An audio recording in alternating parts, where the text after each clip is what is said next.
So good morning, everybody. Welcome. This is the 152nd week, Lizzie, of our Turning Towards Life project. And this is Lizzie and Justin from Thirdspace on a Sunday morning in London and in Scotland, in fact, doing exactly what we've been doing every week for 151 previous weeks, which is engaging together in a live and as real as we can conversation that gets born from a source, some writing that somebody has brought us. And if you're new to this, we are so pleased that you're here, and hope that you'll very quickly get a sense of what it is that we're doing, the kind of questions that we're asking, and the inquiry that we're wanting to be in about life in all of its depth and all of its dimensions. And if you're someone who's been with us for a while, whether you are watching us live this morning in our Facebook group, which is Turning Towards Life, you can just search for it and join it if you wish, or listening on a podcast or watching on YouTube later, welcome also. And it's just such a treat to be here. I feel so glad to be doing this again. I feel glad every week. And thank you, Lizzie, for bringing us this source that you've brought us this time. So I chose this source because I feel like there's a theme that comes around again and again, I think, in lots of human lives around how we think things should be versus how they really are.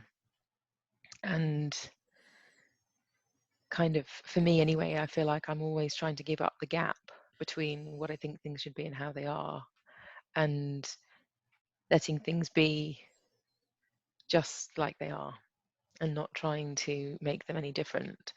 And this poem just really, it felt really sweet and a kind of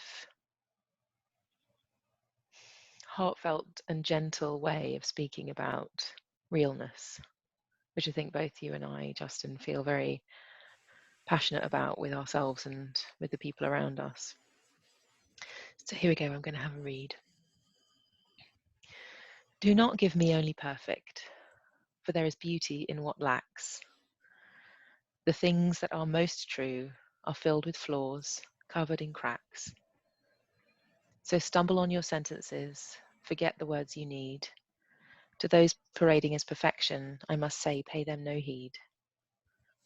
For it is you and your surroundings, it is you and how you feel, you and those you love, which are the things that are most real. And if that means burnt toast and breakdowns, know there's strength in salty tears, which says, I will not let the world tell me there's failure in my fears. So be afraid and be forgetful. Please just be with all of your heart. And if it happens that it's broken, then be yourself with every part.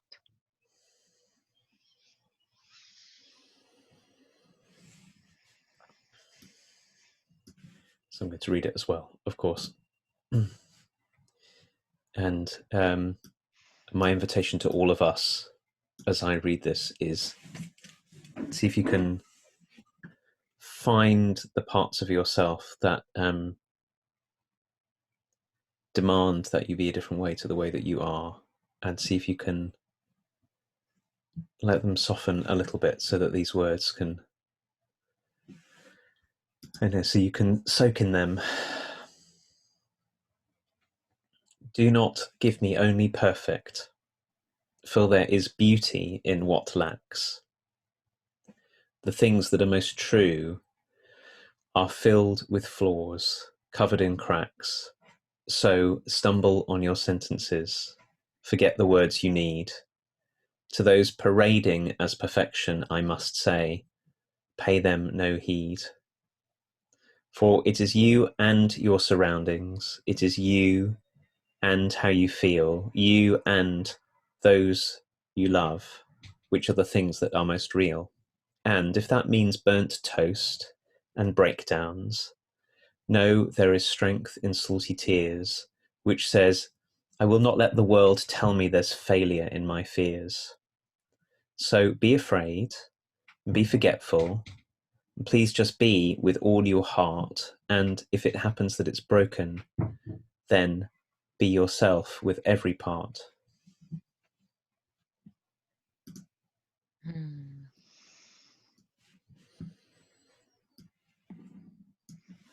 That's lovely. Thank you, Justin.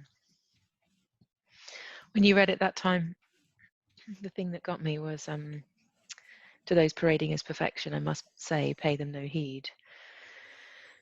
And I feel like for me, it points to this this way that I can imagine that no one else's life is as messy and complex as mine. And that when I see everyone, it feels like, oh, that they look like they're, for me at the moment, it's like their child doesn't have food all over them and they seem to be just getting on with their lives, and we're in some kind of messy wrangle with banana smashed into our clothes and faces, and I often think, my goodness, am I doing something wrong that we don't look like the Von Trapp family or something, that we haven't kind of all got this, matching items or something. And I feel like that's my kind of superego voice that attaches itself to other people. And this really sweet poem, which in a way feels like a little bit, it speaks to the child part in me as well. There's something about the way it rhymes and the feel of it that's very sweet and kind of and kind and understandable to parts in me that find this really complex. It speaks to a much simpler part, and just give me permission to go, oh no, don't let whoever you feel is your superego manifesting as other human beings, don't let that be what you pay attention to. Like, let it be there, but let it not dictate the standards or the shoulds of our lives. And I really appreciate that, the support for that, and the noticing that that's a tendency that we have around what we should be comes through what other people are like, and what our particular flavor of superego might look like as well. I too love the I felt really playful reading this, and I was really glad for the playfulness of it, because it's at least for me, it's a super serious topic. Yeah. And I thought and I felt as you were reading, and then as I was reading, oh, I think some play is necessary here. So, when you said at the beginning, Lizzie, you said, when we don't take the world, when we don't let the world be as it is, like we want the world to be different. And I thought, well, there are lots of ways in which I want the world to be different. And the thing that stops me most contributing to improving the conditions of the world is exactly this thing, which is the standards that I can end up setting. So that line about people who parade as perfect, of course, I know people who do that, but actually most what I felt about it was the part of me that demands that of me. Mm-hmm. And that because I've been hanging out with this poem for a couple of days since you posted it, and sort of watching myself through it and noticing it's been so helpful.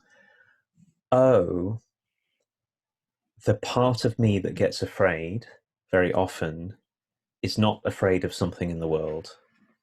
It's afraid that I won't live up to the standards which apparently I'm meant to have for being responsible and being good at things and being perfect at stuff. Mm-hmm. So if is my inner critic or my superego or some other sort of protector part that's going on, I'm not exactly sure. It's some combination of all of these things. But I could feel as I read the poem, oh, there really is a part of me that holds me to such incredibly high standards. And the moment that part gets a whiff of, I'm not going to reach the standard, what happens for me is go quiet, hold back, disappear, withdraw. And it's such so the part of me that would have me hold back has these standards for perfection, togetherness, all of that. And it's I'm sure lots of other people do as well. And it's so painful, but more than that, living in the orbit of it, or believing in it, or somehow staying in that dynamic is so interrupting to being in life.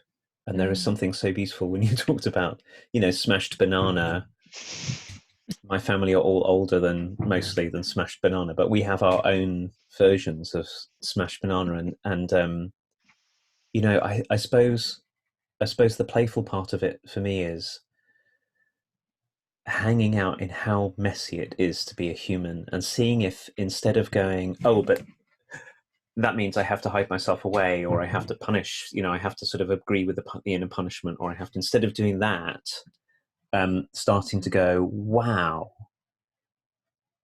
it's really messy. I'm really messy. Let's get on with life anyway. And that's a big shift for a lot of, I mean, it's certainly a big shift for me. And so anyway, in the light of the poem, I've been trying to take myself a lot less seriously. It's been a reminder to sort of revel in how crazy upside down and how little purchase I have on lots of things that I think I ought to have purchase on. My goodness. It arises for me, Justin, just speaking about like family stuff, that standard that that internal standard that you're speaking of, oh, I'm not living up to the perfection that's demanded of me by myself. I feel like I have that in a kind of relational space, which is someone's upset. I must have done something wrong. And how do I correct myself so that that doesn't happen again? And basically, I've tried that quite a lot and it doesn't seem to be working. It's like maybe it's something to do with, as you said, accepting the lack of control I have over like who anyone else is. Like my behavior, of course, there's ways I can be more respectful of other people's position or be more considerate or be more empathic or something. Of course, those things are never ending scales of awareness and deepening. But there's also a way I can feel in this conversation that when my first port of call is I must be the problem, it could be right, but it might just be that that person's having a bad day or they're particularly reactive. And some of it might be my fault, but actually each person is their own world. You know, their world is their world. And so I'm feeling into the kind of differentiation, I suppose, that's necessary, that disentangles me from a kind of my perfectionism interacting with your perfectionism, but that I can accept you in whatever state you're in, your smashed banana-ness, and I can accept me for my smashed banana-ness. And whilst knowing that those two things are interacting, it doesn't seem to help that I load my standards of what I should and shouldn't be into that, because it doesn't undo the knot to stay in the same dynamic. Somehow something else is needed, which is maybe an acceptance, maybe a gentling, maybe a resting in the mess that's not directly interacting with the thing that always happens, the pattern that always arises between the two personalities or something. It's striking me from what you're saying that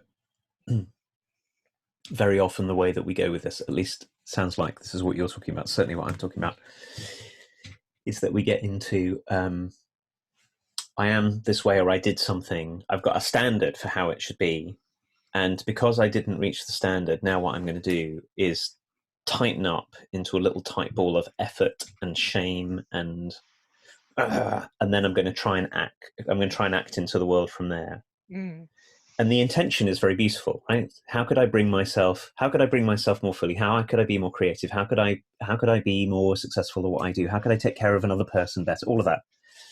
But it's the I mean, this is the way it feels to me in my own body, and it's so pernicious because I realize I often don't spot it for a while. Oh, I've really tightened up because I'm in this I've fallen short, I have to be better, I have to find a way, and the tighter I get, the more difficult it is, say in relationship with another person, to take really responsive, alive Mhm. action that will take care of me and take care of them, and maybe bring something new in. Like nothing new ever happens that way. I'm just trying to. So I think that the is why I've got really sort of caught up with play this morning. But I think it's the combination of learning to relax that contraction that we get into, learning to see that there's some kind of goodness in our wish to be perfect, but not getting caught up in the judgment of it, and then Mm. wondering and feeling what's the, in any moment there are a million different things we could do and a million different ways we could be, and the tightening up and the contraction very often, just for me, makes it very, very small range of possibilities, which is mostly something like beat myself up, so the accepting that I'm messy, imperfect, barely understand myself, let alone any other. There's so much about myself that I don't get. The acceptance of all of that seems to me, when I can do that, which takes quite a lot of practice in sort of just in a way sort of lightening up, actually Mm. actually allows for much more.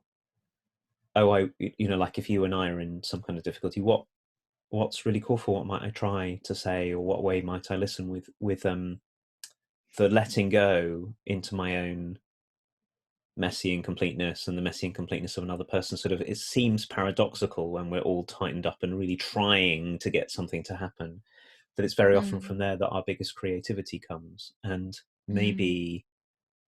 maybe in a way that's the alternative to perfectionism, is a kind of creative response. Like there's a ton of things I could say or do, or ways I could move Mm. here, most of which just aren't frankly aren't apparent to me Yeah. when I'm, and they might help or they might not, and I'm probably learn something. Mm. Yeah, I really feel like when you were talking, Justin, I could feel the way that the perniciousness is that it makes us really small in that moment, small in self, but small in view and small in perception and small in openness. And really what's happening is a really, really small something, in a way, by comparison to the size of the world and the way that the stars shine and how the sun warms the earth. Like whatever's going on is really small. And it's like, I feel like we can kind of get sucked down a hole, a really small hole. But it doesn't mean the rest of whatever else is not the hole doesn't exist in that moment. It's just taken us. It's taken our perception, our interpretation has got really, really tiny. And so it got me thinking about, the first bit of the poem that says there's beauty in what lacks, and the things that are most true are covered in cracks and filled with flaws. And our flawedness and our cracks, to have ourselves be invited into the fact that there's beauty there. Already I can think of situations now that feel troublesome or difficult.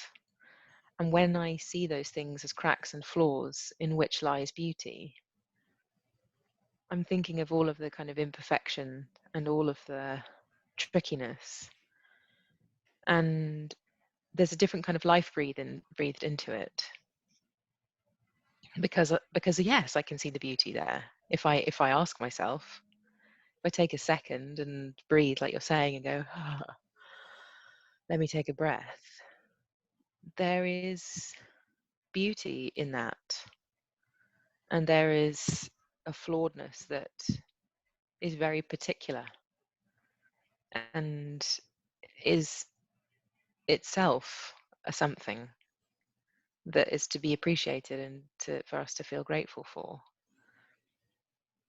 And so it feels like I'm, instead of being like a corkscrew that kind of screws into everything that I think needs addressing and kind of having a go and see if I can correct it or bring it to the standards that I think exist in the world for me, of relating, of being anywhere, of going anywhere, of doing anything, of completing things, whatever or not, it feels like I could be seeing through a system of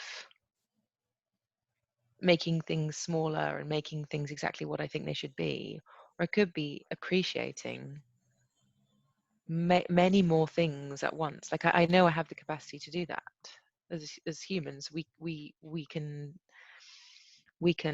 observe in different ways, and I think this is an invitation to observe in a way that allows us to see and feel very different things.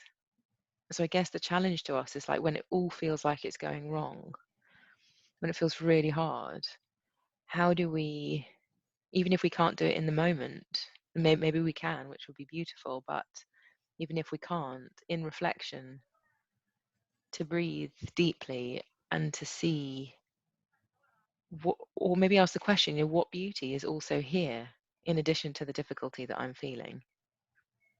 And I feel like just in these last moments, I've been saying to myself, okay, so what beauty is there? And there's loads. However difficult it feels, however knotted it feels, there is a hell of a lot of ands in there. It's difficult and it's beautiful. It's difficult and it's creative. It's difficult and it's loving. It's difficult and it's funny. You know, that there are ways of seeing things in all kinds of different forms, I guess. And this poem just seems to ask me to do that, no matter how horrible it feels and how difficult it feels. Such a beautiful move to bring in. And sometimes I catch a glimpse of remembering, even when I'm in the middle of something very difficult and I've got myself all twisted up with everything that this poem is in, that in order to be here, every one of my ancestors had to survive all the way through all the generations back to the first single-celled creatures on the planet without interruption, and that those were only made possible because we happened to be on a planet which had the right heat and light and resources and everything, and that was only possible because there are stars and we happen to orbit a star, and that was it. And that thing of the mess and the pain as well as the joy of being human only arises in the midst of something absolutely extraordinary. So that part you were reminding us of a few minutes ago of what we fight with in a way is so tiny. What we fight within ourselves is so tiny, and I wondered if part of the trap that many of us have found ourselves in is one that got handed to us by our culture, which has not largely majored on the wonder of being a living something and has majored on the perfection of the machine and the system. And we compare ourselves very quickly to machines. So, you know, and a machine is just, as long as it's working, it's just doesn't have any of the complexity and mess of a person.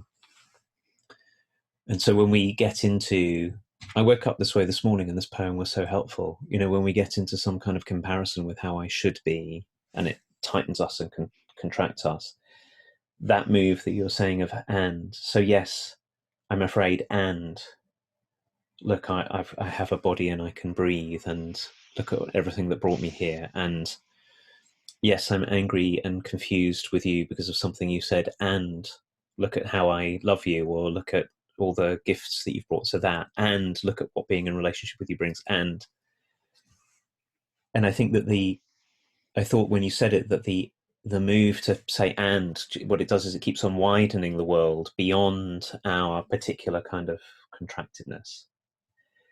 And that one of the reasons that this was really important, I could see whilst you were speaking, Lizzie, that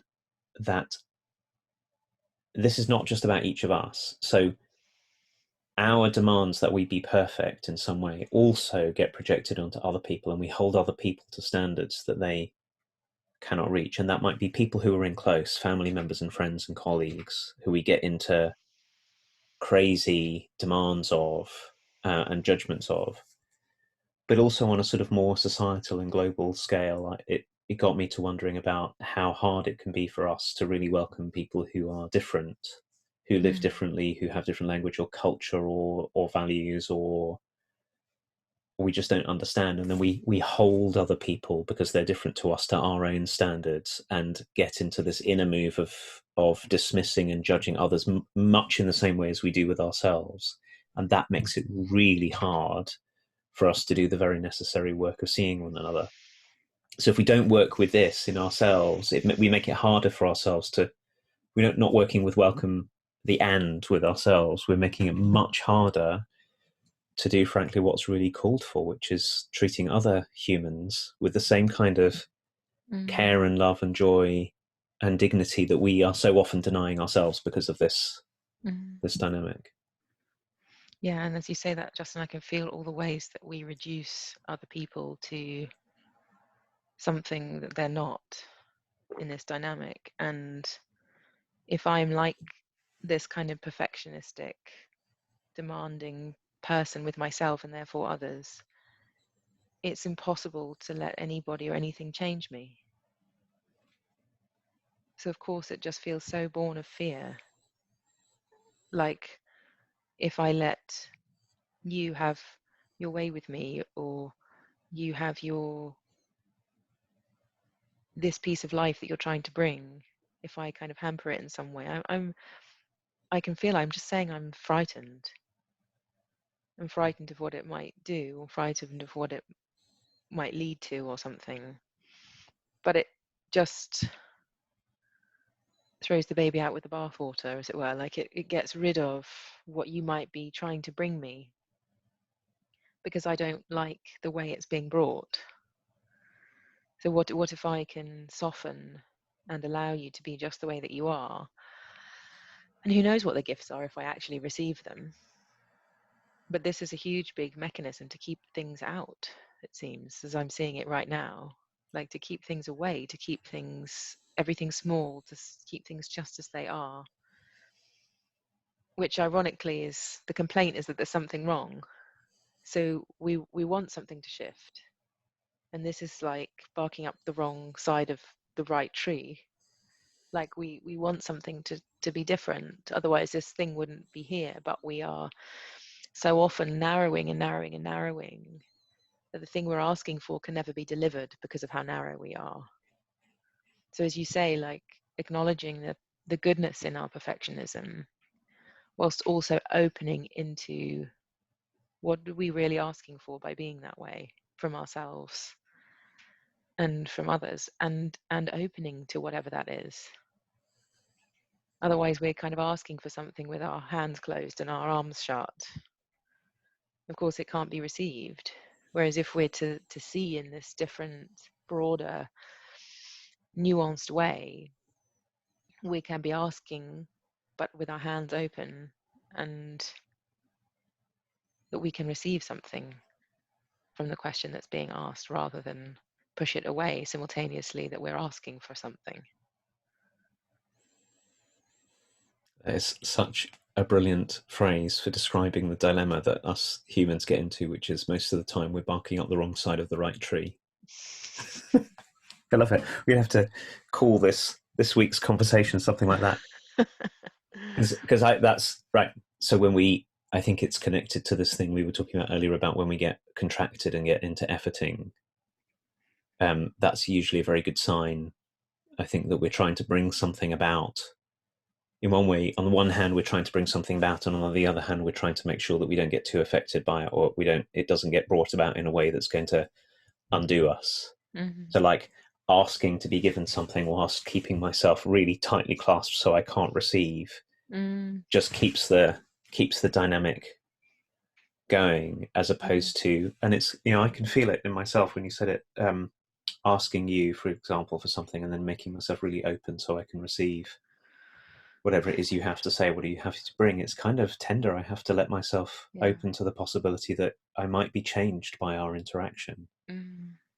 So what a great way to say it, that when we're like this, like tightening ourselves up, we at the one time we want something to change, but we don't want it to change us too much. Yeah. And of course, that is barking up the wrong side of the right tree, which is how a lot of us go around. A lot of our Yeah. attempts to get through in life is that way. Yeah. Well, it's been very lovely to inquire, Justin, with you, and I can feel the gift seeping into the day. And this feeling of when I am asking for something from whatever part of me, in whatever distorted fashion, what can I do to open myself to actually receive the thing I asked for? And to really gentle myself into that opening, in that vulnerability of letting the clasping be looser. I'm really grateful. So thank you, Justin, for being here and knowing what this is about, and for us having the capacity to talk together and understand each other and work it out and feel into it together. Thank you. You're so welcome. And we will Thank be you too. back next week on Sunday at 9 o'clock if you're a live listener. And thank you for any comments that you make each week. It's really lovely to look at them afterwards and see any interactions that happen, and maybe there's things to respond to as well from Justin and I. So thank you so much for that. And we will be back next week with a source chosen by Justin. So thank you, everybody, and see you then. See you then. Bye bye. Bye.